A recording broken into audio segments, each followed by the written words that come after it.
안녕하세요. 임플란트 타이거입니다. 우리나라에는 정말 많은 사람들이 보험을 가입하고 있습니다. 그렇지만 손가락 한번 잘못 놀렸다가 보험금 한 푼도 받지 못하는 상태가 되어버리기도 하는데요. 정보를 몰라서 그렇습니다. 그렇기 때문에 내가 보험금을 청구할 때 보험회사에서 내놓는 이 서류, 많은 사람들이 이런 내용을 모르고 지금도 보험회사를 믿고 내용도 모르고 서명했다가 결국 나만 손해보게 되는 것이죠. 보험회사에서 내미는 의료자문 동의서, 이럴 때는 사인해줘도 되고 이럴 때는 절대 사인해주면 안 된다.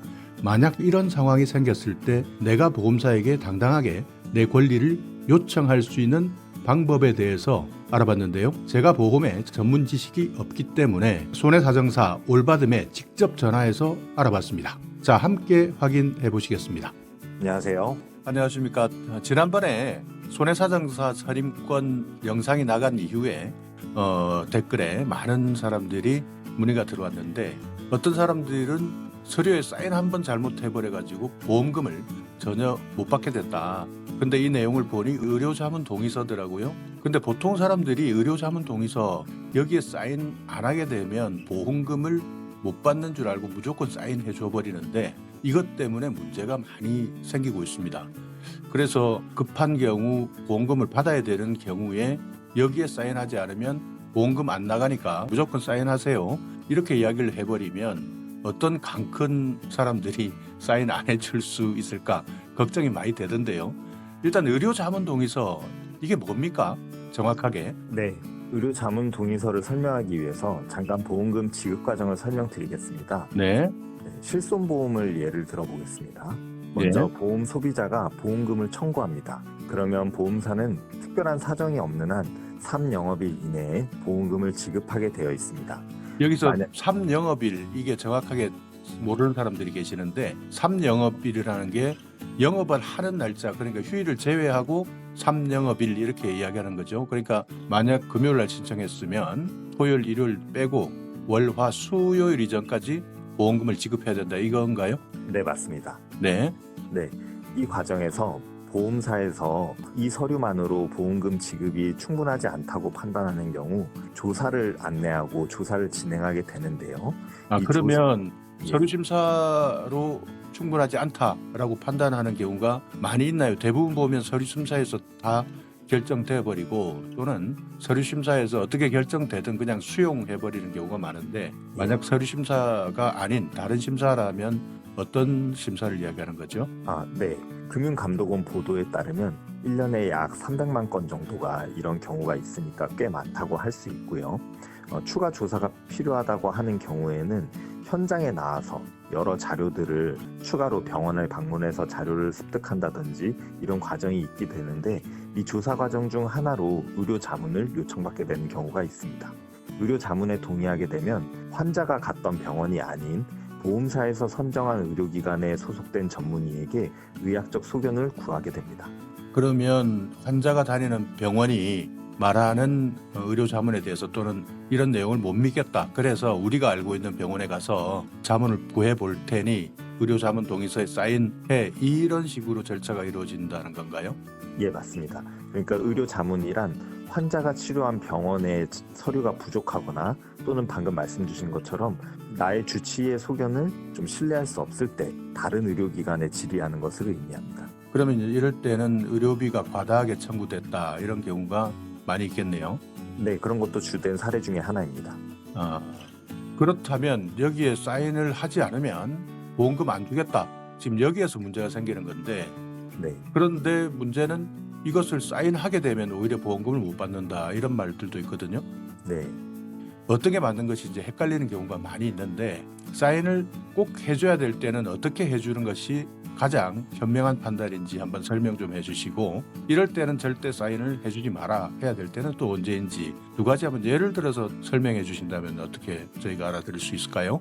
네, 사실 뚜렷한 정답이라는 것이 존재하지 않기 때문에 많은 이야기들이 있는 것 같습니다.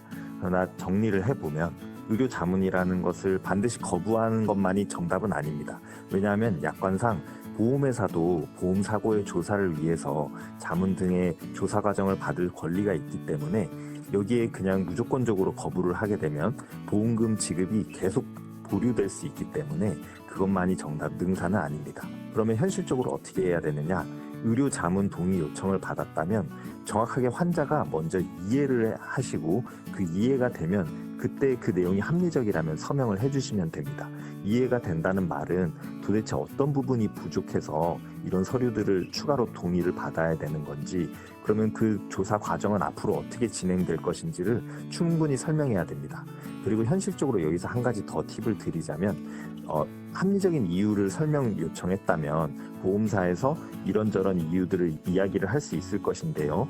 그 중에 의사의 추가적인 소견이 필요하다라는 내용이 있다면 그때에는 의료 자문에 반드시 먼저 동의하시는 것보다는 그럼 나를 치료했던 주치의가 가장 나를 잘 알고 있으니 내 주치의에게 추가적인 소견을 받아서 제출하겠다, 이렇게 대응을 하시는 것이 좋은 방법입니다. 그러면 일단 의료자문 동의를 해주지 않고 내가 다니던 병원의 의사 선생님의 의견을 물어보는 것이 1번, 1순위고, 예. 그런데 여기에서 보험회사에서 그걸로 부족해요, 안 돼요, 더 있어야 돼요 라고 하면 의료자문 동의서에 이제 동의를 해줘야 되는데 어떤 병원에서 그러면 자문을 받을 것이냐, 어떤 의사에게 자문을 받을 것이냐, 이런 정보를 요구해도 보험회사에서는 고객에게 알려줘야 되나요? 사실 좀 모호한 부분이 있습니다. 그러나 독립손해사정사의 관점에서 봤을 때 앞으로 어떤 병원들에서 어떤 부분에 대해 자문을 받을 것인지는 환자가 알 권리가 있다고 판단됩니다. 판단되는데 아직까지 이제 그런 부분에 대해서 보험회사에서는 상세한 설명 없이 대부분 의료자문 동의서에 사인부터 하세요 이렇게 나오는 경우가 많기 때문에 이 사인을 안 하게 되면 보험금 못 받을까 봐 겁이 나서 덜컥 사인해버리는 경우가 많이 있는데, 나중에 보면 다른 의사들의 의견을 물어서 보험금을 지급 못 해주겠다 이렇게 하는 경우들이 많이 생길 것이고, 저 같은 경우에도 갑자기 의료자문 동의서 사인해라 그러면 설마 이런 분들이 우리에게 나쁜 짓 하겠어 싶어서 그냥 이해하고 사인을 덜컥 해버리는 경우가 많은데, 자 이때 손해사정사를 선임하는 것이 중요하겠네요. 그러면 사실 의료자문 동의를 받게 됐다는 말은 보험회사에서 파견된 조사자가 나와서 조사를 하고 있다라는 말이기 때문에 이 상황까지 가게 되면 사실 전문 지식이 부족한 환자가 잘 대응하기가 쉽지가 않습니다. 그렇기 때문에 최초에 조사 대상이 되게 되면 그 손해사정사 선임권 안내를 받게 되는데요. 이때 보험사가 파견한 조사자가 아닌 내가 선임하는 독립손해사정사를 선임하시는 것이 가장 현명한 대응 방안이라고 할 수 있겠습니다. 만약에 손해사정사를 제가 선임을 안 하게 되면 그럼 보험회사에서 손해사정사를 선임을 하는 겁니까? 네, 맞습니다.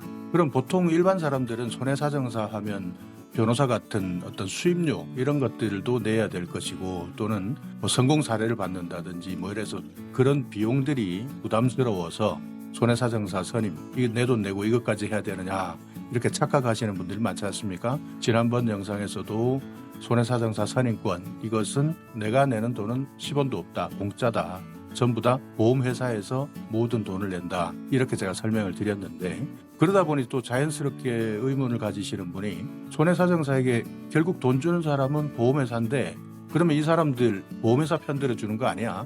결국 나한테는 도움이 되는 거 하나도 없을 텐데, 이렇게 생각하시는 분들도 있거든요. 거기에 대해서 좀 말씀드리겠습니다. 고객이 무료로 활용할 수 있는 손해사정사 선임권을 행사한 경우에도 보험회사가 손해사정사에게 보수를 지급하는 것은 맞습니다. 그러나 이것은 보험사가 원해서 준다기보다는 국가가 정해놓은 제도이기 때문에 어쩔 수 없이 지급을 하는 것이기 때문에 손해사정사 입장에서는 보험회사 눈치를 볼 필요가 없습니다. 오히려 무료이긴 하지만 고객의 선임이 있어야만 활동을 할 수 있기 때문에 손해사정사는 독립성을 유지한 상태에서 객관적이고 공정한 손해사정을 진행할 수 있습니다. 보통 이런 안내 같은 경우에는 보험회사에서 만약 손해사정사를 선임할 수 있습니다라고 한다면 문자 메시지라든지 어떤 다른 수단을 통해서 안내를 하도록 되어 있는 거죠? 예, 맞습니다. 현재 실손보험금을 단독으로 청구한 경우에 아까처럼 조사의 대상이 된다면 보험회사는 반드시 손해사정사 선임권을 고객에게 안내하게 의무화되어 있습니다. 의무화는 되어 있는데 적극적으로 제가 볼 때 안내하는 것 같지는 않아요. 왜냐하면 보험회사 입장에서는 보험회사에서 자기들이 알고 있는 손해사정사를 위임을 하든지 위탁을 하는 것이 편리하기 때문에 만약 자꾸 보험 가입자 쪽 편 들어주는 손해사정사를 안내해 놓으면 일도 많아지고 귀찮아지고 복잡해지고 이러다 보니까 보험회사 입장에서는 가급적 좀 소극적으로 안내하려고 하는 것 아니냐 이런 생각이 저 개인적으로 드는데 그런 분위기에 대해서는 저처럼 생각하시는 분들이 좀 많으신 것 같아요. 네, 맞습니다. 말씀 주신 것처럼 보험사 입장에서는 굳이 고객이 선임한 손해사정사가 개입하는 것이 달갑지는 않을 것이기 때문에 현재 카카오톡이나 문자 등으로 좀 소극적으로 알리는 경우가 있습니다. 그렇지만 고객들은 현명한 이 권리를 적극적으로 챙겨서 아까처럼 현장 조사, 의료 자문 동의를 받게 되는 과정이 되면 그 과정 자체가 이미 사실 힘들어지는 것이기 때문에 이런 권리를 사전에 미리 신청해서 잘 행사할 필요가 있습니다. 그러니까 쉽게 이야기하면 나에게 의료자문 동의서 여기 사인하세요라고 보험회사 직원이 나타나면 이때는 이미 이런 분쟁의 소지가 일어난 상황이기 때문에 괜히 신경 쓰지 말고 전문적인 어떤 부분에 대해서 머리 아프게 생각하지 말고 이때 손해사정사 선임권을 사용해서 내 돈 들어가는 거 없으니까 무료니까 자문을 받아보는 것 이게 핵심 키포인트네요. 네, 맞습니다. 다만 이미 의료자문 동의 안내를 받았다는 말은 조사자가 선임돼서 진행이 되고 있는 것이기 때문에 좀 늦은 상황이고 이 사전에 추가 조사 안내를 받았을 때 그때 사전에 선임을 하시는 것이 실질적인 도움이 되는 현명한 방안입니다. 가급적 빨리. 이게 맞습니다. 그러니까 문자 메시지에 예를 들어서 손해사정사 선임권 안내라는 문구가 보였을 때는 무조건 생각하지도 말고 바로 손해사정사 선임제도 이것을 바로 이용하라 이거죠. 예, 맞습니다. 안내를 받은 날로부터 3영업일 이내에 신청이 가능한 제도입니다. 그러면 의료자문 동의가 왔을 때는 손해사정사 선임이 어렵답니까? 아니면 불가능한 겁니까? 현실적으로 불가능합니다. 그러면 야 이거 정말 중요한 내용이네요. 의료자문 동의가 오기 전에 먼저 손해사정사를 선임해라. 예, 맞습니다. 그러니까 나에게 손해사정사 선임권 이 내용의 문자나 다른 문서가 왔을 때 무조건 이때 우리가 놓치지 않고 손해사정사를 선임해야 되는 것. 의료자문 동의가 날라왔을 때는 이미 늦은 상황이다. 참 저도 질문을 하고 있지만 상당히 쉽지 않습니다. 그러면 지난번에 우리 올바듬에 대해서 제가 소개를 한번 해드렸잖아요. 예, 이 올바듬에는 전국적인 손해사정사가 다 있다. 그러니까 내가 필요하다 생각한다면 이때 전국에 있는 손해사정사 다 찾아다니려면 힘드니까 올바듬에 내 연락처 그리고 간단하게 어떤 내용인지를 알려놓으면 올바듬에서 3일 이내에 연락을 해줘서 여기에 대해서 안내를 받을 수 있도록 한다. 이렇게 돼 있죠.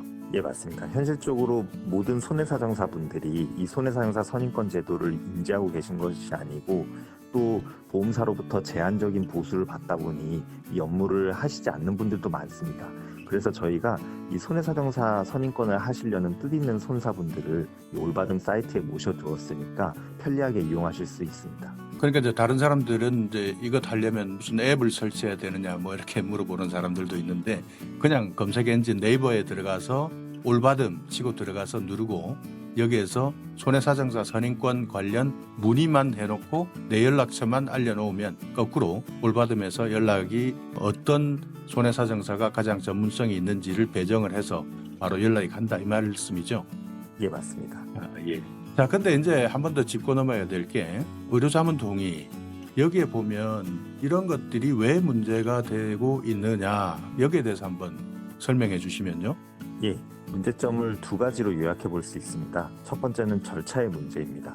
의료 자문이란 아까 말씀드렸다시피 환자를 치료한 병원 의사의 소견이 부족하거나 신뢰할 수 없을 때 다른 의료기관에 질의하는 것을 의미합니다.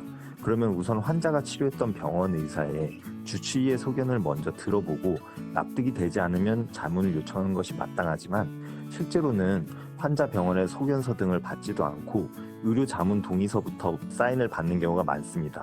또 더 심한 경우에는 일부 조사자들의 경우에는 병원 명의라든지 사유를 기재하지도 않은 상태에서 백지 상태에서 동의서부터 사인을 받는 경우도 있어서 절차상 좀 문제가 있고요. 두 번째로는 신뢰성에 대한 의문입니다.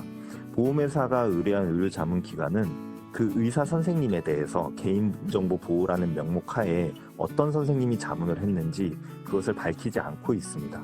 그렇기 때문에 환자 입장에서는 이런 부분을 더더욱 신뢰성을 의심하게 만드는 대목이 있습니다. 자, 그렇다면 만약에 내가 의료자문 끝까지 보험회사에서 안 하면 안 준다, 돈 안 준다, 보험금 안 준다 이래서 동의를 했는데 결국에는 보험금을 지급받지 못했습니다. 야, 그러면 이걸로 끝입니까? 아니면 이때도 마지막으로 또 구제할 수 있는 방법이 있나요? 네. 보험 약관상 동시감정 제도라는 것이 있는데요. 제3회 상급병원에서 보험회사와 환자가 함께 감정을 받는 동시감정 제도를 보험회사에 신청하실 수 있습니다. 이 경우 모든 비용은 보험회사가 전액 부담하게 됩니다. 의료 자문으로 어려움을 겪으셨다면 다소 시간이 걸리긴 하겠지만 이 제도를 보험회사에 요청하시는 방법이 있습니다. 그러면 이것도 상당히 어려운데 보험회사와 동시감정제도 이것을 아는 사람들이 과연 얼마나 있을지 보통 보면 의료자문 동의해버리고 만약 여기에서 보험회사에 유리한 판단이 나왔고 그러면 결국 보험회사는 보험금 지급하지 않아버리면 끝나는 줄 대부분 알고 있는데 이때도 마찬가지 마지막까지 한 번 더 활용할 수 있는 제도는 있다. 근데 이 정도 정보는 제가 볼 때는 보험회사 직원도 잘 모를 것 같은데 동시감정 제도를 활용하는 사례들은 그렇게 많지는 않겠지만 그래도 활용하는 사례들이 있긴 하는 거죠. 예, 맞습니다. 약관상 보장되어 있는 내용이기 때문에 실제로 동시감정은 진행하는 제도입니다. 그러면 정말 중요한 것은 어찌되든 손해사정사 선임 제도에 대한 안내를 받았을 때 나를 대변해 줄 수 있는 손해사정사를 선임하는 것이 가장 중요하다. 그래야 의료자문 동의서의 복잡한 과정을 거치지 않을 뿐더러 이런 여러 가지 복잡한 과정을 거쳐서 의료자문에 동의했다 하더라도 나중에 최후에 내가 쓸 수 있는 동시감정 제도까지 보호를 받으려면 꼭 손해사정사를 선임하는 것이 정말 중요한 것 같네요. 맞습니까? 네, 맞습니다. 야, 보험이 저희들이 그냥 실비보험이든 어떤 보험이든 일단 가입하게 되면 나를 위해서 모든 것 다 해줄 것처럼 가입 단계에서는 그렇게 영업을 하는데 실제 보험금 타낼 때는 그러니까 내가 정말 아파서 병원을 갔는데 보험사는 다른 것으로 오해하거나 또는 어떤 보험 사기꾼 이런 식으로 잘못 생각을 해서 사람들을 괴롭히는 경우가 많은데 그중에 가장 많이 괴롭다 하는 것이 이 의료자문 동의서 여기에 사인해야 되나 말아야 되나 이것이 가장 큰 문제였거든요. 어찌되든 의료자문 동의의 경우 그 이전에 먼저 손해사정사에게 안내를 받고 상담을 받아보시는 것이 정말 중요하다. 그리고 만약 여기에서 결국 나에게 가장 불리한 보험금을 지급받지 못하는 상황이 됐을 때는 동시감정입니다. 동시감정. 참 용어가 어려우니까 저도 잘 모르겠습니다. 이런 것까지도 확인할 수 있다. 복잡하지만 어찌되든 이런 내용들은 저희가 만약 모르고 있으면 결국 나만 손해볼 수밖에 없는 그런 제도들인 것 같은데 많은 분들이 이렇게 손해사정사라는 제도 무료로 할 수 있는 것이기 때문에 누구나 잘만 활용한다면 나에게 큰 도움을 줄 수 있는 제도다 이렇게 생각하면 되겠네요. 네, 맞습니다. 다음에 앞으로도 또 여러 가지 궁금증들이 많이 있는데요. 혹시 또 제가 상담을 요청하면 좀 귀찮으시더라도 자세하게 좀 알려주시기 바랍니다. 네, 알겠습니다. 네, 고맙습니다.